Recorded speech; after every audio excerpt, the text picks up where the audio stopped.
Ladies and gentlemen, we are very pleased to be here with you after we had a very long and winding road to this point. We've been 5 weeks on this bill, but it was worth it. 2.8 million jobs at stake, a bill that had the strong support in this nation, everyone from the chambers of commerce to the AFL-CIO. This was a bill that brought us together, and I am very humbled by that because Lord knows it's hard to find those moments when we come together. But we did it for the good of the country. And as the chairman of EPW, I want to tell you that I couldn't have a better ranking member. Everyone knows when it comes to certain issues, we don't agree. But even at those times, there's always respect. And we always work together, to make sure that both sides are heard. We know it's tough when we deal with these environmental issues. But when it comes to infrastructure, we understand that presidents, Republican and Democrats, have always said that you just can't have a thriving economy if you can't move goods, you can't move people, and you can't do it efficiently. And now we face a fact, and Senator Inhofe is very eloquent on this, where our bridges are old, our freeways are old, and we need to make sure that they are repaired and kept in good order. 70,000 bridges are deficient, and more than half of our roads are not up to standard. So we have come together, and we are excited at this point. I want to thank again the colleagues you're going to hear from today. I don't know whether Senator Johnson will join us. Oh, where is he? Oh, I'm thrilled that Senator Johnson here. This bill took 4 committees and members on both sides of the aisle to get done. It's a pretty historic moment for many, many reasons. And now is the time, looking at this vote, 74 votes for this, for the House to take up this bill, to pass this bill, so we avert any type of crisis that Jay Rockefeller and Kay Bailey Hutchison know about well when there was a standoff on the FAA bill. We don't want to get to that type of situation. Any questions by anybody? Yeah. How likely is the House to pass this version? I do not speak for the House, but I will say this very clearly. When you have a bill that gets 74 votes at a time when everything is so contentious, you barely squeak by on most of these votes, they ought to take a serious look at taking this bill up and passing it. It is a well-thought-out bill. It is a reform bill. It takes 90 titles down to 30 titles.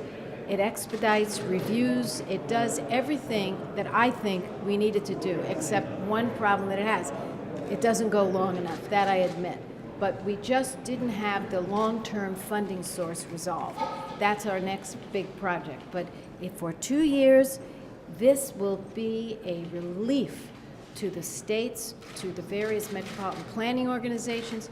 I could tell you right now, we are, I think, now about 2 weeks away from a total shutdown. The House is away this week. They come back. They are staring at 2 weeks of a time frame. Why would they want to reinvent the wheel when their colleagues, Republicans and Democrats, were all involved, meeting over here on the Senate side?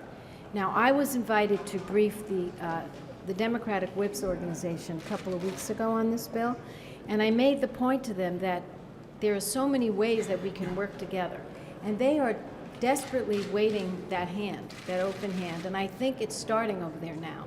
I think looks like there's a little bit more movement toward working together, but I'm just saying, just think about it. The gas tax will no longer be collected for the Highway Trust Fund if they don't act. All the contracts that are being carried out now will have to be stopped, and we're looking at 1.8 million unemployed if they don't act. So I say the easiest thing is to put faith in the bipartisan process we had over here and take up our bill and pass it. That's what I hope they'll do. I hope they'll do that. And we can just solve this problem and get on to the other issues before us. Yes? What happens if they don't do that and they try to pass their own bill? Well, I'm not going to go if. I'm telling you what I think they should do. Now, they already tried to pass their own bill, and my understanding is it failed. Am I right on that point? They tried but couldn't get the votes.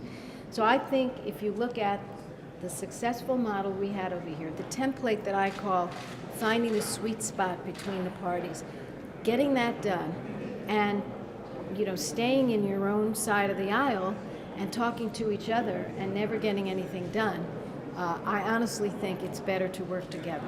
If they don't work together, what will happen is there won't be a bill.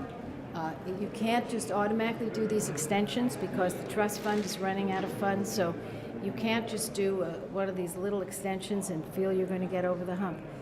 They just have to do this work. I'm sorry, I interrupted you. Oh, I was going to ask you about the extensions. You're saying they can't Yeah. do a temporary extension because it's running out of funds. What would be the problem? Couldn't they just take from the general treasury? A normal extension is just not going to work this time. Now, I can give you all the technical reasons, but it has to do with the trust fund. It has to do with the fact that we have to reauthorize now the ability to collect gas taxes. It can't be just a very short-term type of extension. And it also will cause chaos in the entire country, chaos. So we're asking them to do their work. We're asking them to do their work. You can either read a book, when you remember the days when you got an assignment in high school to read a book, or you can read crib notes. The book is really important so that you get your work done. The crib notes might get you through a few days. The extension is the equivalent of that. It isn't going to work for us. We have to get the job done. We have to step up to the plate and get the job done. That is their work. They're off on vacation or wherever, on trips they are. Okay, fine. Get back here and do the work. No less than 1.8 million jobs are at stake. An additional million that we could do, we can encourage because of some changes in the bill that are fabulous. And the bottom line is, without them doing their work, there'll be chaos. And I have to say, if you think about a Super Bowl stadium in your mind, what it looks like, and you think about every seat being filled in that stadium by an unemployed construction worker, you would need 15 of those stadiums to hold those workers. We have huge numbers of unemployed construction workers. The unemployment rate among construction workers is, in some places, up to 20%. It's average about 18%. We have to do this bill for our workers. We have to do it for our businesses. 11,000 businesses that we can directly count are impacted. So do your work. There is no excuse. You can't say it's too contentious because we've proven it can be done. You can't say the parties can't come together because we've proven it can be done. You can't say that you can just sit in a room with your colleagues and decide this. You've got to work across the aisle. I served for 10 years in the House of Representatives. I, honest to God, do not remember a big vote that was partisan over there. We all worked together. Now, sometimes you voted no if you didn't like it, but we always got to the magic number of 218 when we had to. And almost every occasion, it was done in a bipartisan way. They can get to 218 with our bill, and they should do it. And I couldn't tell you any stronger how I feel. I don't know, except it's their job to get this done. They should come back from their break, turn to the bill, amend it. They don't like certain things in it. That's what democracy is about. And let's get to conference. Or just pass the bill, send it to the president's desk, get it signed. There is not one earmark in this bill. This is a reform bill. This is a compromise bill. This is a fully paid for bill. There is nothing here that should upset them. They should be applauding the fact that the Republicans and Democrats work together. Thank you very much, everybody.